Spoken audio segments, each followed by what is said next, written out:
program is not that of management nor the Tenants Council. And we're going to start our program, and we're going to reduce Sweet Honey and the Rock.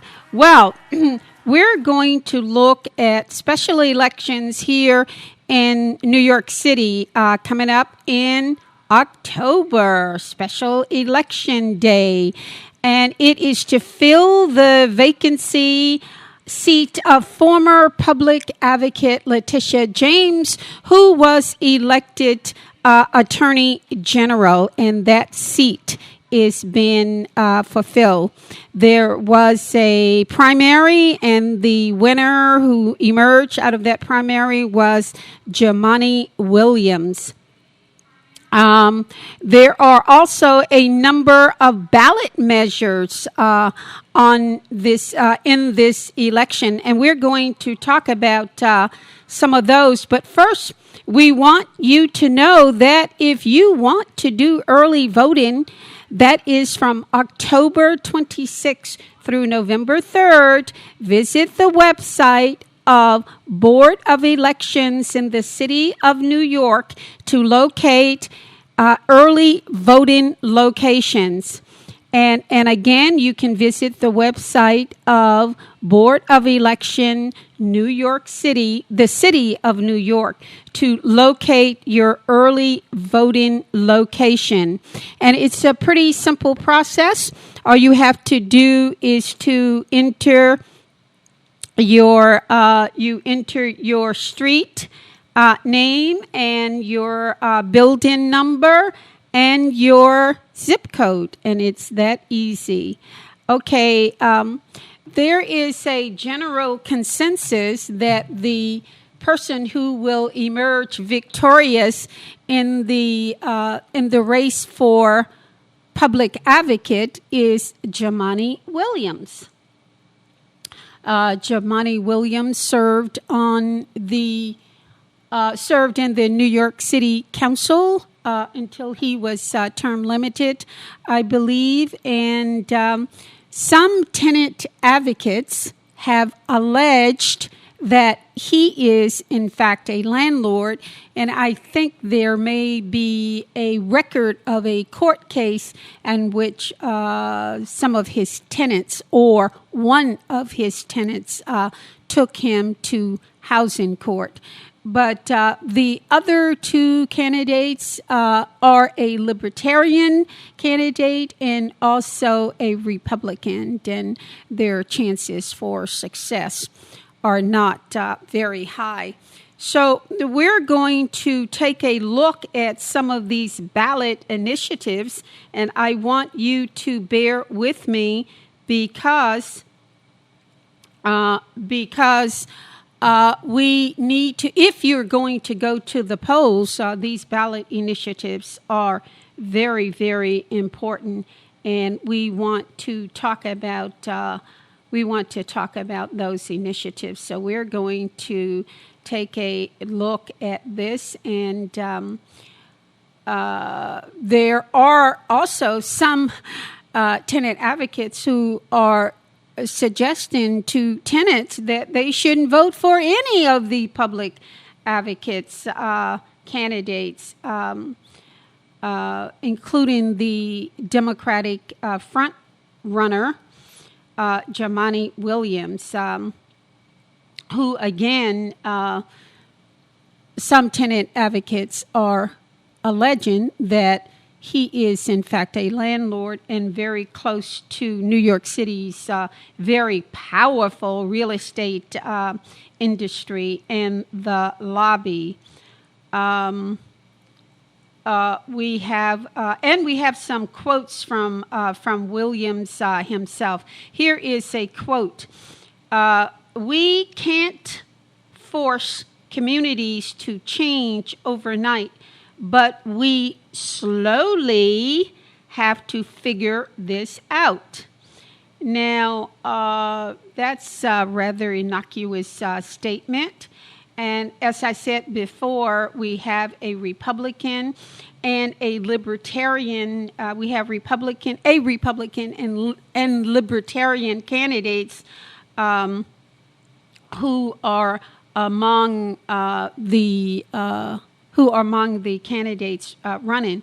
But most importantly, we have a number of charter revision initiatives, and that will be on the ballot. And we want to go over that with you, including voting for the Civilian Complaint Review Board, which has been ranked as a number one choice voting. Let's see here. Ranked choice voting will be limited only to primary and special election for mayor, borough president, and the New York City Council. It will not apply to the general election. And of the testimony of the hearing called for the ranked choice of voting to apply to the general election. And again, one is the Civilian Complaint Review Board. And one of the initiatives is that the review board will not be elected by communities or even by citywide election as what was called for at the hearing. Instead, the board will be increased from 13 to 15 members. One will be appointed by the public advocate and one jointly appointed by the mayor and the speaker of the city council. The rest will be appointed by the council. Although the board can issue subpoenas, it will not determine the punishment that will be done by the New York City Police Commissioner. And of course, this means that the present board will not be significantly strengthened at all, because you're increasing the numbers by 3, and it is no real change at all. And one recommendation from advocates is that voters vote against these two ballots questions for obvious reason. And we're going to go to the link of those ballot initiatives that we will pull up here and let you know what they are. Sorry that we are not too organized here, but I want to deal specifically with some of those ballot initiatives and to read them to you as they will appear on the ballot. So just bear with us a minute as we pull this up. But remember, folks, you can do early voting. You can do early voting. And if you want to avoid the rush and just to get there, you can do so. Now, let's pull up these ballot initiatives and just bear with me for a second. Let's see if our engineer is here. Doug, are you here? And I'm going to see if we can, have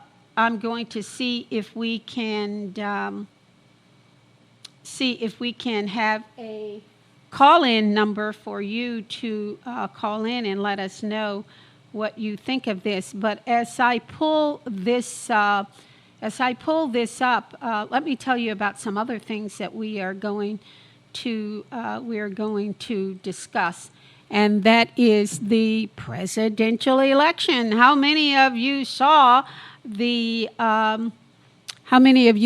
last presidential debate? Well, we're going to have some highlights from that debate, and again, we're going to call on our engineer, Doug Frazier, to give us a hand here. Just hold it just a second, because we do want you to call in. and have this conversation with us, because we want you to we want to know, what do you feel about the Civilian Complaint Review Board that really tries to monitor and to intervene in the conduct of the New York members of the New York City Police Department. And this is why these initiatives are so important. Now, just hold on just for a second, and we are going to take a short break while we bring this up to you, so we can move along. So hold on just a sec.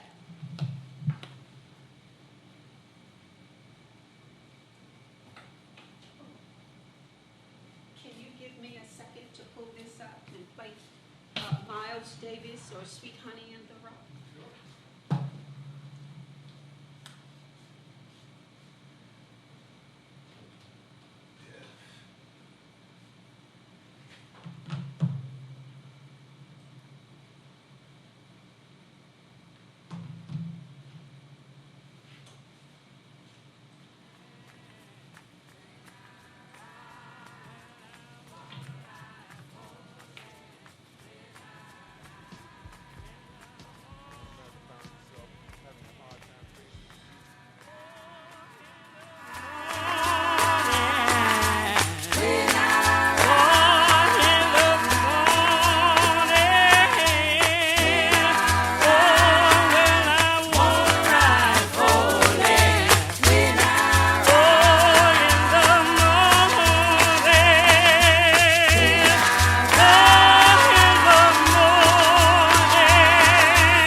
GHCR.NYC.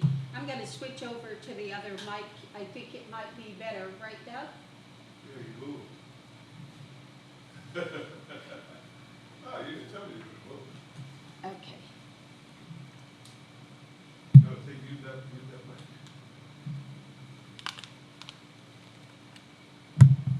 mic. Okay, folks, we're back on the air. This is Behind the News for Liberation and Political Consciousness, brought to you live from the studio of GHCR.NYC. And our engineer, Doug Frazier, at the end of the program will provide you with that link. Now, we were talking about early elections coming up here in New York City, and we are now going to take a look at some of the ballot initiatives that you are going to be confronted with. Okay, these are the ballot questions, and this is number one. The proposal would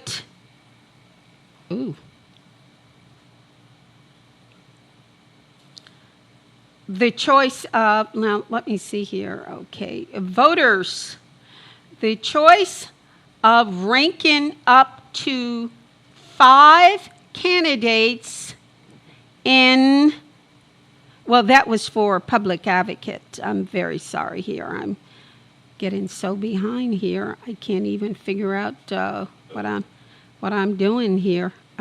Okay, here are the ballot questions. Okay.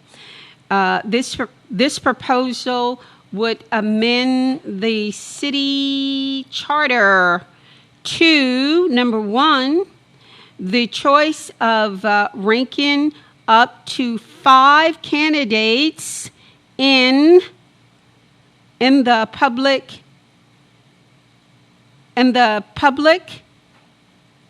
advocate, controller, and in the primary, and that would be for the controller, borough president, and the city city council, I believe. Okay, let's get to some of the ballot initiatives. Just a timeline of the process for drawing city council districts boundaries. Let me go over that again because this is very important. The process to vote on the process for drawing city council district boundaries so the completed, that is completed before the city council candidates start gathering petitions. Okay, that was, I'm reading from my little cell phone, so it's a little bit hard. To start gathering signatures for the next to draw signatures to appear on the ballot for the next primary election. Okay, well, that's good. This proposal to be adopted. And then I want to find the proposal for the Civilian Complaint Review Board that I read earlier. It was not to significantly change the process and procedures for holding the Civilian Complaint Review Board accountable for its decisions, but instead the measure is to increase the membership of the Civilian Complaint Review Board by 3 members, and there are many advocates who have who are advocating not voting for this initiative because it is not a substantial change, and this is really very important because if the vote is to increase the number, and I believe it's up to 18 members of the Civilian Complaint Review Board, that is not a substantial change in its process and procedures, particularly with respect to accountability. And that's very important. And I am going to go over some of the information we gave to you earlier in terms of this initiative, and we just want to be very clear about this because this is really, really very, very important. This initiative, and so we want to repeat again the early voting options that you have and how you can vote early. So just hold on. We are going to bring that information up for you again because it's very important that you know about these things. Let's see here. This has been one of those days for me. I don't know. You can do early voting. We want you to know that. That is possible. Early voting is possible. And we're going to bring up this Word document. And we're going to repeat this information again. Okay. Well, you can do that early voting, and I don't know why I can't pull up the document again. And you go to the New York City Council website, and if you type in your address, your street number, and your zip code, they will be able to tell you where to go to create, to find out where your early voting can take place in the location for that. Let's see what we have here. Okay, here we go. And we're going to repeat this information again for you. And it is as following. The early voting is from October 26th through November 3rd. You can visit the website of the Board of Elections of the City of New York to locate your voting address. All you have to do is enter your number, your street name, and your zip code, and they will send you to the right location. And again, this is early voting for some people who might not want to join the rush of November 5th. Early voting, again, is from November 3rd, is from October 26th, through November 3rd. Those ballot initiatives are very, very important. And as a matter of fact, I would say the ballot initiative is more important than the public advocacy vote because Jumaane Williams is a shoo-in, and he feels so confident that he has already named his chief of staff, who sent around a notice that she would be working for the public advocate. So we're going to move on here, and we really apologize for moving so slowly on this, but we believe that this public service announcement is very, very important for all of us. If you're into voting, and I hope all of us are, that is one measure of change. We, as voters, can personally have a stake in this process, because it is your vote that will count. And we're going to move on from the local races here in New York City, and that is the special elections that are coming up on November 5th. And we are now going to take a look at some of the presidential debates, and we'll have a discussion about that. I don't know now whether or not we have a call-in number if you want to join in the conversation, and I really apologize for my muddling through all of this. But Doug, do we have a call-in number yet? I'm going to see if I can get that call-in number. Do we have a call-in number? Well, we don't have a call-in number as of yet, but we are working on it. But anyway, we're going to take another short break, and we're going to come back with some highlights from the presidential election, and then we're going to have a commentary by Glenn Ford on fake news.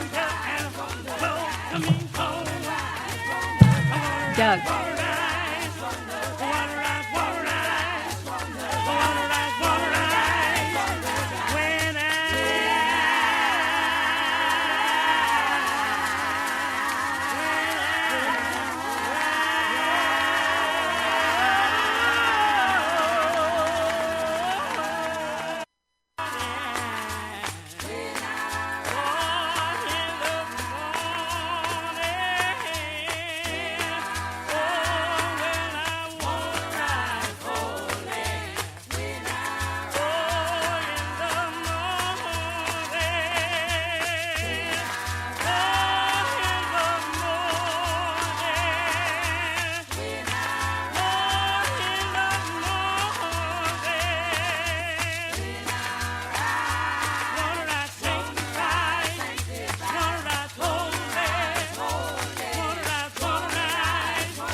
this old world I just come from. I'll look up the danger in the heat of the day. Tune up my heart and then I'll play. Shake hands with Moses, Luke, Esther, and John. Tell them about this Jesus journey I done run. Gonna go a little further and meet my Father with Frederick Douglass and Sojourner Truth. Walk down by the river and meet Harriet Tubman.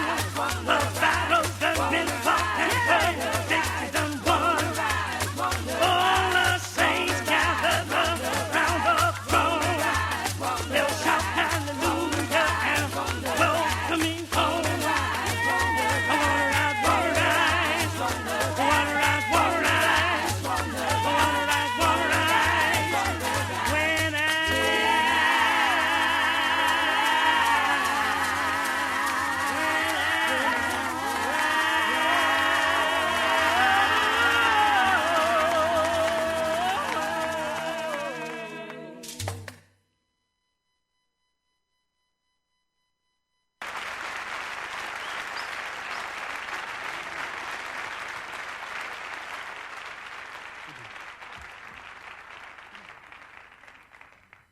We'll believe in freedom cannot rest.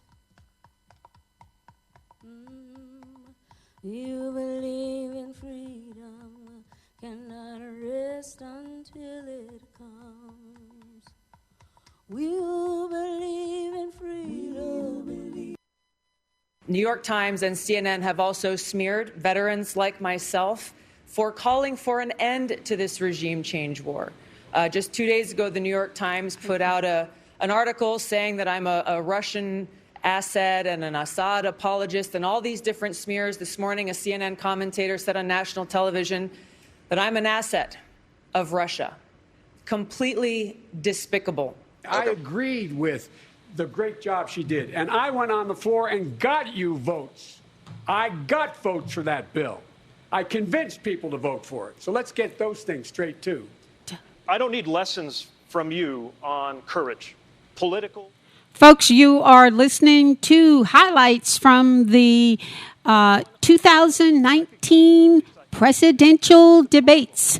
And we want to bring you these highlights because we want to delve into the issue of fake news. And again, we want you to know you're listening to Behind the News for Liberation and Political Consciousness right here on ghcr.nyc. And we're going to, because we didn't have an introduction, we're going to start at the beginning of the highlights from the 2019 presidential debate. New York Times and CNN have also smeared veterans like myself for calling for an end to this regime change war. Just 2 days ago, the New York Times put out an article saying that I'm a Russian asset and an Assad apologist and all these different smears. This morning, a CNN commentator said on national television that I'm an asset of Russia. Completely despicable. I agreed with the great job she did, and I went on the floor and got you votes. I got votes for that bill. I convinced people to vote for it. So let's get those things straight, too. I don't need lessons from you on courage, political or personal. Everyone on this stage is determined to get something done. Everyone on this stage recognizes, or at least I thought we did, that the problem is not other Democrats who don't agree with your particular idea of how to handle this. The problem is the National Rifle Association and their enablers in Congress, and we should be united in taking the fight to them. That's a mischaracterization, Anderson. I got to answer this. Senator Warren, I just want to say that I was surprised to hear that you did not agree with me that on this subject of what should be the rules around corporate responsibility for these big tech companies, when I called on Twitter to suspend Donald Trump's account, that you did not agree, and I would urge you to join me. If we're going to talk seriously about breaking up big tech, then we should ask if people are taking money from the big tech executives. If we're going to talk seriously about breaking up big drug companies, we should ask if people are financing their campaigns by taking money from big drug executives. If we are going to talk about Wall Street and having some serious regulation over Wall Street, we should ask if people are funding their campaigns by taking money from those executives. Thank you, So long Senator as that's Klobuchar. what Let's I, bring you in. And I'm tired of hearing, whenever I say these things, oh, it's Republican talking points. You are making Republican talking points right now in this room by coming out for a plan that's going to do that. I think there is a better way that is bold, that will cover more people, and it's the one we should get behind. So really what you're saying, Mayor Pete, is that you would continue to support having U.S. troops in Syria for an indefinite period of time to continue this regime change war that has caused so many refugees to flee Syria, that you would continue to have our country involved in a war that has undermined our national security. You would continue this policy of the U.S. actually providing arms and support to terrorist groups in Syria, like al-Qaeda, HTS, al-Nusra, and others, because they are the ones who have been the ground force in this regime change war. That's really what you're saying. Mayor Pete. So let me be clear on this. Costs will go up for the wealthy. They will go up for big corporations, and for middle-class families, they will go down. I will not sign a bill into law that does not lower costs for middle-class families. It costs $30 trillion. Guess what? That's over $3 trillion a year. It's more than the entire federal budget. Let me finish, okay? You'll both get in. If you eliminated the entire Pentagon, every single thing, plane, ship, troop, the buildings, everything, satellites, it would pay for a total of 4 months. 4 months. Where do you get the rest? Where does it come from? I will tell you what the issue is here. The issue is whether the Democratic Party has the guts to stand up to the healthcare industry, which made $100 billion in profit, whether we have the guts to stand up to the corrupt, price-fixing pharmaceutical industry, which is charging us the highest prices in the world for prescription drugs. And if we don't have the guts to do that, if all we can do is take their money, we should be ashamed about Thank you, Senator. Senator Warren is 100% right that we're in the midst of the most extreme winner-take-all economy in history. And a wealth tax makes a lot of sense in principle. The problem is that it's been tried in Germany, France, Denmark, Sweden, and all those countries ended up repealing it because it had massive implementation problems and did not generate the revenue that they'd projected. All I'm saying is you make it to the top 0.1%, then pitch in 2 cents so every other kid in America has a chance to Senator, make it. thank you. That's Secretary what Castro? this is about. But I want to give a reality check here to Elizabeth, because no one on this stage wants to protect billionaires. Not even the billionaire wants to protect billionaires. We just have different approaches. Your idea is not the only idea.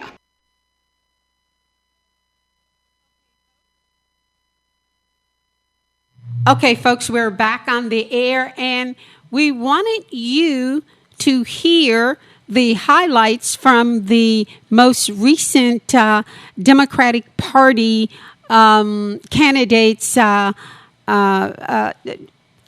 debate that was aired recently. And as you can see, they were clamoring all over one another. But since that debate, things have heated up. Former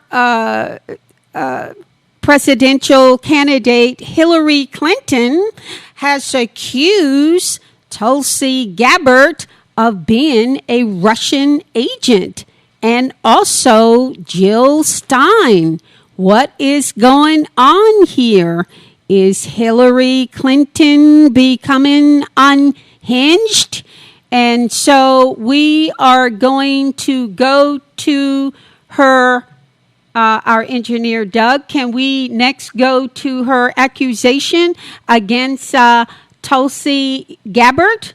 Or shall we deal with Gabbard's response to Clinton's political attack?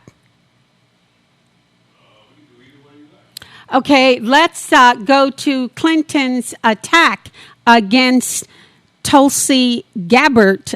This Russian gate and gate thing is becoming crazy and crazy and crazy. If you say the name Russian or Russia in a favorable context, one risks the accusation of being an agent. Has erupted into. Okay, we just want to hear Hillary Clinton's attack against Gabbard. If we could hear that to our engineer. Gabbard, and neither are mincing words. The battle started when Clinton said this about Gabbard during a podcast. I'm not making any predictions, but I think they've got their eye on somebody who's currently in the Democratic primary and are grooming her to be the third-party candidate. She's the favorite of the Russians. They have a bunch of sites and bots and other ways of supporting her so far. And that's assuming Jill Stein will give it up, which she might not, because she's also a Russian asset. Agent, yeah. She's a Russian asset. I mean, totally. All right. That was former Democratic Party presidential candidate Hillary Clinton, who lost to Donald Trump. Hillary is not going away. So that's a very serious accusation to accuse Gabbard, who is a congresswoman from Hawaii, of being a Russian agent. Now, remember, Gabbard served in the Middle East War. She's decorated, highly thought of.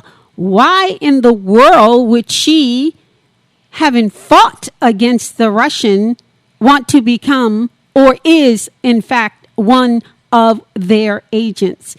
I tell you, folks, this stuff is getting crazier and crazier. So now we're going to bring on Gabbard's response to Hillary Clinton and also Jill Stein, who is not even running for president on the Green Party ticket in 2020. So it really is quite unnerving, and one people are questioning how unhinged Hillary Clinton has become. And so first we're going to hear Tulsi Gabbard's respond to our engineer. Yes?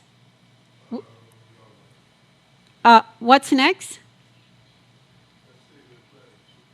I want the American people This is to know Tulsi and to be Gabbard. clear about what she's doing and exactly why she's doing it. She is labeling myself and any other American, any other veteran, any other service member who has been and is trying to end these regime change wars that have proven so costly in American lives, wars that she has championed, that are her legacy, wars that have caused the blood of my brothers and sisters in uniform to be on her hands. She is calling any of those of us who oppose these regime change wars, this new Cold War and arms race, a traitor to our nation and labeling us as a foreign agent. She is doing this because it's very clear to her that she knows she can't control me, that if I'm elected president, then she will not be able to come in and try to influence or manipulate me or the policies that I will lead forward for our country. And I want to be very clear, as I have said all along for a very long time now, I will not run as a third-party candidate or as an independent. I am a Democrat. I am running for the Democratic nomination. And as the Democratic nominee, I will lead our party away from this corrupt warmongering establishment and return the Democratic Party to be the party of, by, and for the people. Yes, I will support the eventual nominee. I'm working hard to make sure that's me. And if I am not the nominee, I will not run as a third-party candidate. Okay, that was Tulsi Gabbard responding to the accusation of Democratic Party candidate Hillary Clinton, who was also Defense Secretary under President Barack Obama. She was held that position in his administration. And you just heard Tulsi Gabbard responding to Clinton's allegation that she was a Russian agent. And now we are going to hear from Jill Stein responding to Hillary Clinton's accusation that she too is a Russian agent. A spy. Are you a Russian spy? No, I am not a Russian spy. I think this is a completely unhinged conspiracy theory for which there is absolutely no basis in fact, not for myself and not for Tulsi Gabbard. I think it's really outrageous that Hillary Clinton is trying to promote this crazy idea. You know, you can't just slander people. You have to present some basis in fact. Tulsi has said that she is dedicated to running as a Democrat, and she has been for her whole life, so that's pretty believable. I am not running for office. Somehow Hillary Clinton didn't do her Google research, or she would know that I am not running. So it's preposterous to say if I will give it up. This is just it's a wild and insulting theory, and I think it speaks to Hillary's need to try to explain, perhaps to herself, why her campaign was not successful. People really wanted change and unfortunately believed Donald Trump's lies that he was going to bring change. We need a voting system, in which people can actually vote for what they want. And if people are concerned that independent candidates and campaigns are Russian plots, there's a very simple solution. Ranked choice voting prevents any evil foreign asset or anyone from splitting the vote. It lets you rank your choices. You never have to worry about your vote being, quote, thrown away, or your vote not counting, or spoiling the election. It doesn't happen under ranked choice voting. If your first choice loses, your vote is automatically reassigned to your second choice. It's a win-win. And, that's the solution here. The solution is not to silence political dissent. The basis of our democracy is supposed to be political dialogue and competition. We shouldn't be in the business of throwing just terrible accusations and calling tyranny and traitor for people who are standing up for very important values that the American people badly need to hear about. 70%. In a recent Wall Street Journal poll, 70% of Americans said they're not just fed up, they are fighting angry with a political establishment that's thrown them under the bus. So we shouldn't be in the business of silencing diverse political choices. We need ranked choice voting to make that okay and bring our values back into our vote. That was Jill Stein responding to the accusation of Democratic Party huncho Hillary Clinton, who accused Jill Stein of the Green Party. She ran for president in the last election, and that was 2016. As the president for the Green Party. And that was her responding to Hillary Clinton, accusing her of being a Russian agent.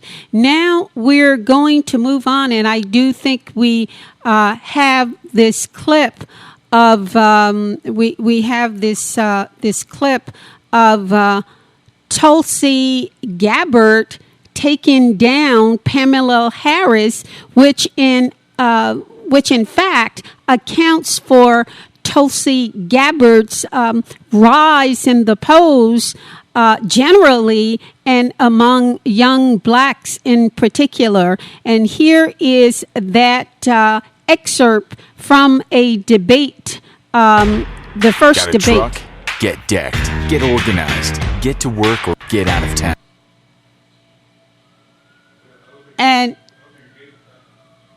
pardon me?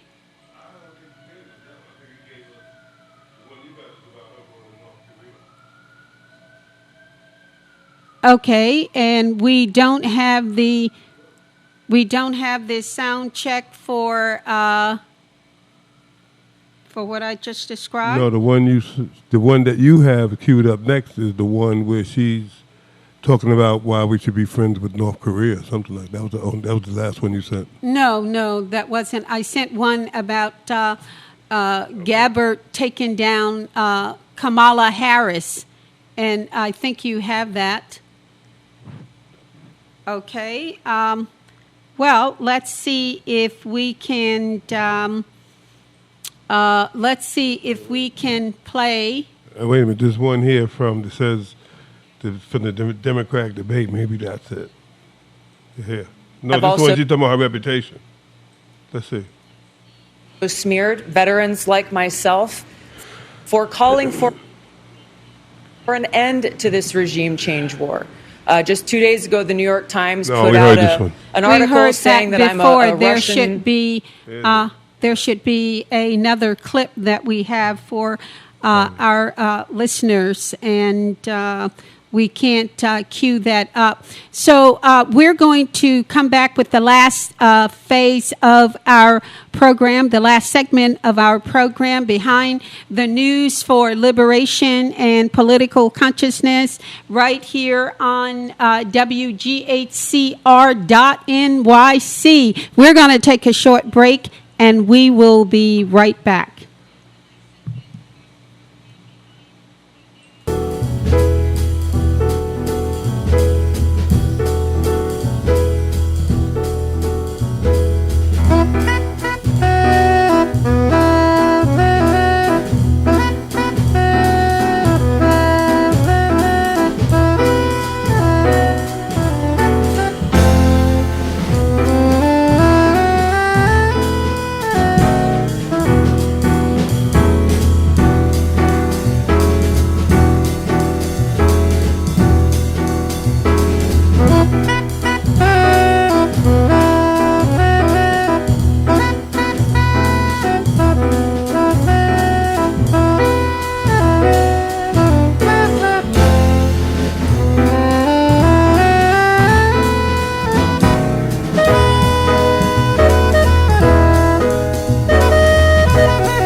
here.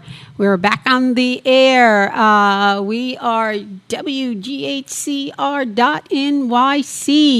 broadcasting from the village of Harlem. I'm your host and producer, Nellie Bailey, here in the studios of WHCR.